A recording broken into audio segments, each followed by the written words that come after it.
Hello friends, कैसे हो आप सब। मैं हूं आपका दोस्त रवि वर्मानी। में जुड़ चुके हैं आपके अपने चैनल रवि वर्मानी गाइडलाइन शो। मैं हूं दोस्त एंड होस्ट रवि वर्मानी डायरेक्टर। तो आज है फ्री ऑनलाइन एक्टिंग कोर्स का 44वां दिन। आज मैं बहुत ही इंपॉर्टेंट टॉपिक्स पे बात करने वाला हूं। पहला टॉपिक है वो है लुक टेस्ट का। लुक टेस्ट क्या होता है, लुक टेस्ट क्यों किया जाता है, लुक टेस्ट होने के बाद क्या काम मिल जाता है, सबसे पहले हम इस पे बात करेंगे। तो लुक टेस्ट क्या होता है सबसे पहले ये जान लीजिए। सबसे पहले जब आप ऑडिशन देते हैं, सिलेक्ट हो जाते हैं, तो आपको जिस करेक्टर के लिए आपने ऑडिशन दिया है उसका लुक टेस्ट होता है, यानी उस तरह के आपको कपड़े पहनाए जाते हैं। लीजिए आपका जो करेक्टर है वो एक डॉक्टर वाला करेक्टर है, तो आपको डॉक्टर की तरह कपड़े पहनाए जाएंगे। वो जैसे कपड़े पहनते हैं डॉक्टर, आपको मेकअप डॉक्टर वाला किया जाएगा ताकि आपको लगे कि आप स्क्रीन पर कैसे लगेंगे, कैमरा में कैसे लगेंगे, इसलिए वो आपका लुक टेस्ट करते हैं। लुक टेस्ट जो होता है वो शूटिंग से 3 दिन या 2 दिन पहले ही किया जाता है। जब आपकी सिलेक्शन हो जाती है तभी लुक टेस्ट होता है। ये बात हमेशा याद रखिए।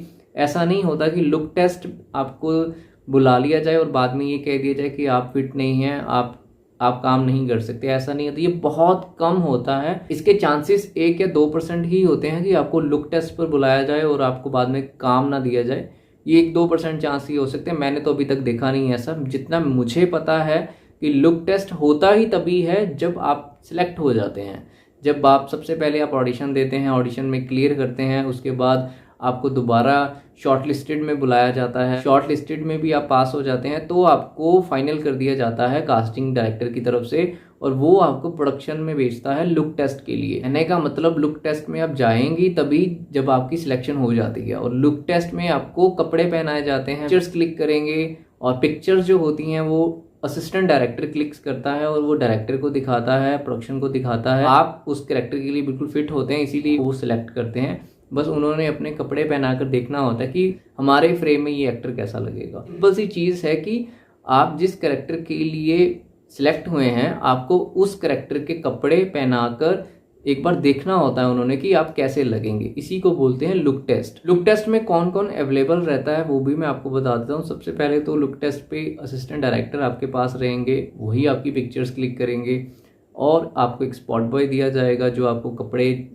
वगैरह प्रोवाइड करेगा। एक कॉस्ट्यूम डिज़ाइनर रहेंगे साथ में। तो जैसे ही कपड़े सिलेक्ट होंगे तो वहाँ पर टेलर बैठे होंगे और वो अपने हिसाब से आपकी कॉस्ट्यूम बनानी शुरू कर देंगे। अब बात करते हैं अगले टॉपिक पे, कंटिन्यूटी। कंटिन्यूटी क्या होती है। मान लीजिए आप सीरियल में काम कर रहे हैं और आपका सीन है कि आप रेस्टोरेंट में बैठे हैं और आप कॉफ़ी पी रहे हैं, और कॉफ़ी जो पी रहे हैं आप अपने राइट हैंड से पी रहे हैं। आपने राइट हैंड में 3 रिंग्स पहनी हुई हैं जो कि फ्रेम में नजर आ रहा है। तो सीन करते हुए मान लीजिए लंच टाइम हो जाता है और डायरेक्टर बोल देते हैं कि पहले लंच कर लेते हैं, उसके बाद दोबारा कंटिन्यूटी करेंगे सीन की। लंच करने चले जाते हैं और उसके बाद एक रिंग आप उतार देते हैं, 2 रिंग आपकी पहनी रहती है। जब आप सेट पे आएंगे, शूटिंग दोबारा स्टार्ट होगी, तो वो कंटिन्यूटी नहीं सही होगी, क्योंकि आपने पहले 3 रिंग्स पहनी हुई थी और सडनली 2 रिंग्स हो जाएंगी। जब आपका सीरियल टीवी में आएगा तो 3-4 सेकंड के लिए आपने 3 रिंग्स पहनी होंगी, तो एकदम ही आपकी 2 रिंग्स नजर आनी शुरू हो जाएंगी। तो ये थी कंटिन्यूटी में प्रॉब्लम, यानी एरर। ये एडिटिंग वाले को तो पता चल जाता है। इससे क्या होता है कि सीन खराब हो जाता है। तो आपने इस चीज का हमेशा ध्यान रखना है कि कंटिन्यूटी रखनी है अपने सीन में, यानी जो डायलॉग है आपने जैसे पहले बोला है वैसे ही दूसरी बार बोलें। सेम जैसे आप डायलॉग बोल रहे हैं और आपने अगर हाथ में रिंग्स पहनी हुई हैं तो वो रिंग्स पहने रखें, कुछ भी चेंज ना करें ताकि सीन में कोई फर्क नजर ना आए और आपका सीन अच्छा हो। आप कहीं शूटिंग करने जाएंगे तो अगर आपको इसकी नॉलेज होगी तो आप तभी डायरेक्टर को भी बोल पाएंगे, और डायरेक्टर भी ये कहेगा कि वाकई में आपको एक्टिंग की बारीकी से नॉलेज है, क्योंकि कंटिन्यूटी की चीज़ों का ध्यान बहुत कम लोग रखते हैं। बात करेंगे हम अपने तीसरे टॉपिक पे, हैंड मूवमेंट पे। बहुत सारे आप ऑडिशंस भेजते हैं, ज़्यादातर जो ऑडिशंस क्लियर नहीं होते वो पता क्यों नहीं होते, क्योंकि आप हैंड मूवमेंट्स या तो बहुत ज़्यादा कर देते हैं या बिल्कुल ही नहीं करते। हैंड मूवमेंट्स जो होती हैं वो एक करैक्टर के हिसाब से होती हैं, स्क्रिप्ट के हिसाब से होती हैं। ऐसा नहीं है कि आप हर बात पे ही हाथ हिलाते जाएं। एग्जाम्पल के तौर पे मैं बता रहा हूँ, अब जैसे मान लीजिए मैं वीडियो बना रहा हूँ, अगर मैं बात बात पे ऐसे करूँगा तो वो क्या रहेगा कि आपका ध्यान जो होगा ना वो मेरे हाथों की तरफ ही रहेगा, राइट। मेरी बात आप कम सुनेंगे और आपका ध्यान जो होगा मेरी बार बार मेरे हाथों की तरफ जाएगा। कि अगर मैं बात बात पे ऐसे बोलूँ कि आप ऐसा कर सकते हैं, आप वैसा कर सकते हैं, तो आपका जो ज़्यादातर ध्यान है वो मेरे हाथों की तरफ आ रहा है, राइट। तो ये चीज़ होती है। हैंड मूवमेंट बहुत ज़्यादा समझ कर सोच कर करनी चाहिए। कितनी करनी है स्क्रिप्ट के हिसाब से देखें कि जितनी ज़रूरत हो, राइट, ज़्यादा नहीं करना। हैंड मूवमेंट बहुत कम करनी है। पहली बात तो जब भी आप ऑडिशन देने जाते हैं ना, इतनी ज़्यादा हैंड मूवमेंट करनी ही नहीं है।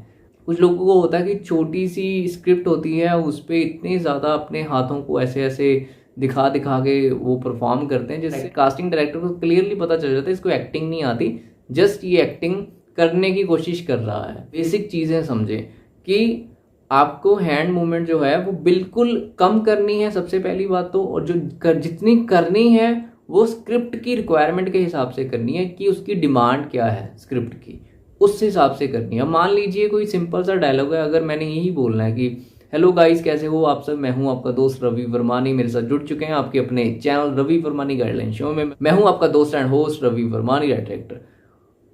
अब इसमें कोई हैंड मूवमेंट की जरूरत ही नहीं है। मान लीजिए अगर इसमें मैं हैंड मूवमेंट करता हूँ, हेलो गाइस कैसे हो आप सब, मैं हूं आपका दोस्त रवि वर्मानी, मेरे साथ जुड़ चुके हैं आपके अपने चैनल रवि वर्मानी गाइडलाइन शो में। मैं हूं आपका दोस्त एंड होस्ट रवि वर्मानी डायरेक्टर।